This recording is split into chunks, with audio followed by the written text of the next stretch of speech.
This is a story that seems to have flown under the radar in the aftermath of the collapse of FTX and Alameda Research, but let's talk about it. And for those that need a refresher on what happened with FTX, I got you. In 2022, the crypto exchange FTX faced a major crisis following a report of potential leverage and insolvency problems. Binance, the world's largest crypto exchange, quickly announced on November 6th that it would sell its entire position of FTT tokens, which was the FTX token, which was about 23 million tokens, and that was valued at a whopping $529 million.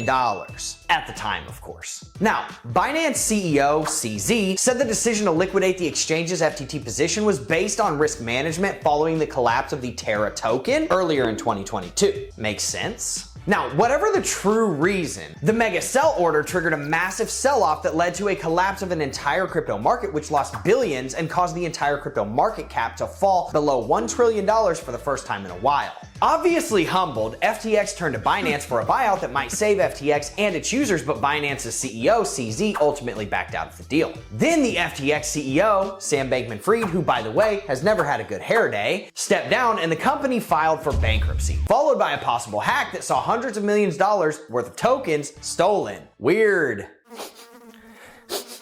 Smells fishy. Now, the founder and ex-CEO, Sam Bankman-Fried, was later arrested and extradited to the US, where he pleaded innocent to all charges. So, that was a summary of the FTX collapse, but the story that I want to tell you in this four-part series is about FTX's investment in a small US bank with peculiar connections to Tether that all happened well before FTX filed for its bankruptcy. And this episode will give you a taste of the depth of the dark side that FTX was plugged into, but the entire series will reveal the truth about FTX that surprised even me. But before we get into all that, make sure that you smash that like button. Make sure you hit subscribe. Boom! Bang on that notification bell. Comment anything that you want in the relevant sections. I appreciate it. Now, let's go see how deep this proverbial rabbit hole goes. So, as you might know, Alameda was the parent company of FTX and was owned and operated by SBF and his team, aka the Bohemian sex cult. Just kidding. Many think of Alameda as the trading wing of the FTX empire, and all kinds of money found its way to Alameda to be traded and invested in unscrupulous, unethical, and straight up insane ways. Alameda was also the largest recipient of all of the USDT ever minted by Tether, making this a story that is significantly and worthy of our attention, as we know that Tether has been involved in some deep activity to the dark side.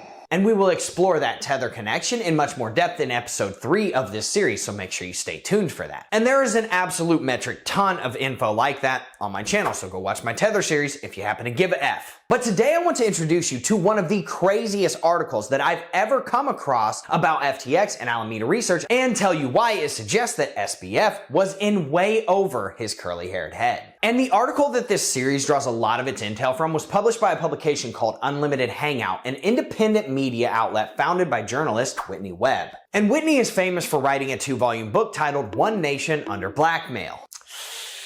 So you can kind of tell where this is going. Her book is about the network of corporations, intelligence agencies, criminal groups, governments, global organizations, and politicians that gave rise to none other than Jeffrey Epstein. You know, the guy who many don't believe actually killed himself? Yeah, that guy. Now, Whitney is currently investigating what really happened with FTX and Alameda, and she believes that FTX may have been a part of a financial apparatus that Epstein was allegedly operating. Dude!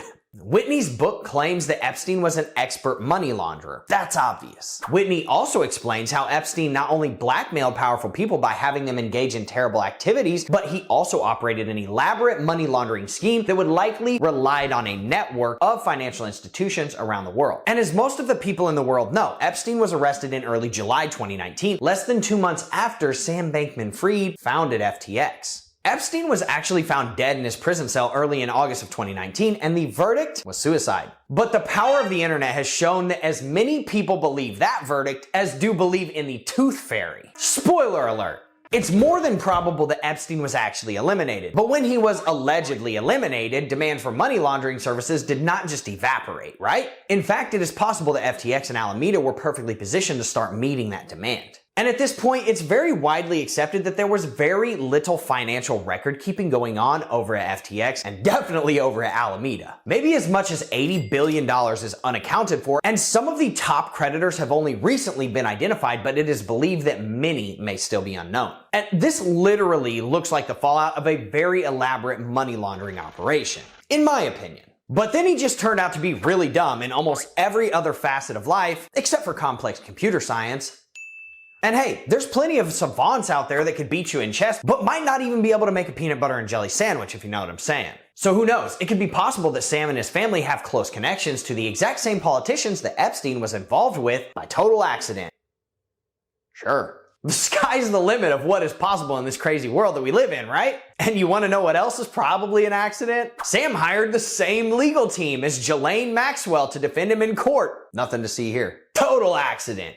Definitely a coincidence. And if you didn't know, Ghislaine Maxwell was Epstein's sidekick and was sentenced to 20 years in prison, where she now teaches people how to knit and do yoga for helping Epstein do terrible things that involved underage people and very powerful people with psychopathic tendencies. And when our favorite brave journalist Whitney Webb heard that Sam had hired the same legal team as Maxwell, she decided to take her findings public. Whitney quickly published a stunning article titled FTX and the Curious History of Farmington State Bank. Bet you've never heard of that. So, in the next episode of this series, I'm going to take you all down a deep dive into all of the details surrounding Farmington State Bank. The glaring connections between FTX, Alameda, Epstein, and other players in the financial world are just way too obvious, in my opinion, to write off as a coincidence, and I can't wait to dig more into the details with you. But unfortunately, we're gonna end with a cliffhanger, because that is all that I have for you for this episode, and if you like content like this, make sure you show up to the next episodes, and make sure that you smash that like button. Make sure you hit subscribe, boom, bang on that notification bell. Comment anything that you want in the relevant sections. I appreciate it. Thank you so much for showing up to this video. I will see you in the next one. Have a good day, everyone.